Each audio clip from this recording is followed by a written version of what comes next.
Well everyone, let's go ahead and take a look at the iPhone XR and see how this phone holds up in the middle part of 2023. Now, the first thing I'm definitely going to tell you is that this specific device, although, it's not the first phone I would recommend people to buy anymore, it was one of the first phones I'd recommend to buy people probably last year or even like 2 months ago. But now that this iPhone is the lowest supported iPhone on iOS 17, it's still supported, but I think it might make more sense to go and buy something like an iPhone 11 or an iPhone 12 rather than sticking with something like the iPhone XR in my opinion. If you currently own the XR, please keep it. If you plan on buying it, it's still a really, really good phone. But if you want an iPhone that's going to last a little bit longer, I'd probably go down the direction of something like an iPhone 11. Now with the outside, not much has changed here. I think everyone kind of knows this. You're still getting that 6.1-inch liquid retina IPS panel on the front. Still looks pretty good. Not the highest resolution of all time, but for sure it's still a decent looking panel. But it's an IPS panel. It's only so good it can look like. So just gotta keep that in the back of your head. You're getting the lightning port at the bottom. On the back, you're getting that standard glass back, which I think still looks pretty good for the most part. But again, it would have been nicer had this thing probably had a different type of display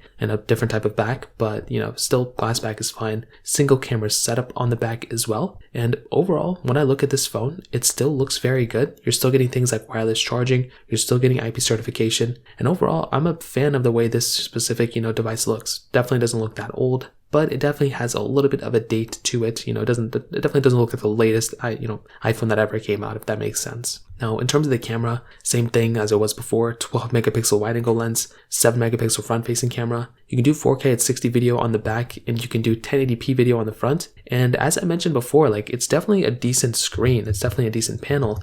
But when you have a phone like the iPhone XR, the things that you're missing out on that many phones have nowadays, multiple camera setups, this thing is lacking in that direction. 4K at 60 on the front would have been nice, but I think the big thing is the lack of basically multiple camera sensors. But I think other than that, it's still a fairly decent camera. Now, in terms of the software and longevity, and this is the part I've been waiting for. This is probably one of the bigger problems that I've personally had, not necessarily with the iPhone XR, but with Apple. When they're going through and they're actually giving us a phone like an iPhone XR, they're not, it's very hard to tell how long a phone like this is going to last. I'm not too sure when this iPhone is going to be unsupported with software. It could be, next year. It could be a few years from now. So that is kind of the problem that we're having. When we're getting something like the iPhone XR, we really don't know how long this phone's going to last. And I would hate for me to recommend people to buy this phone today if this phone is going to be unsupported tomorrow. So that's kind of the issue that we have here. Although, like I said, it's not the last phone I'd recommend buying. It probably wouldn't be the first phone I'd recommend people to buy either. And that's kind of the problem that we're at right now. So keep that in the back of your head. This thing's definitely lasting for another year on iOS 17. Could it last until iOS 18? Possibly.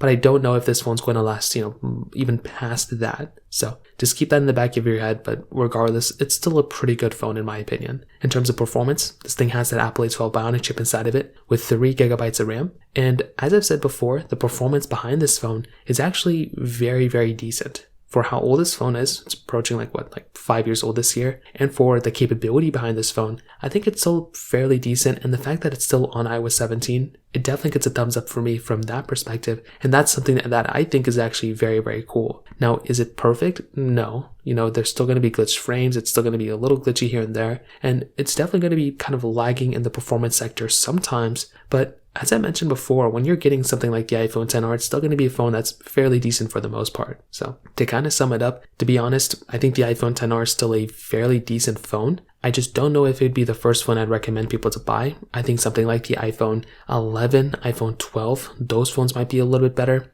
But I still think the XR is still a very, very decent phone for sure. So in terms of that kind of covers it up there. If you have any other thoughts or questions, let me know in the comment section below. Hit the like button, that would mean so much, but definitely hit that subscribe button. More importantly than everything else, I love every single one of you guys. Hopefully I'll catch you guys in the next video. Peace out, till then.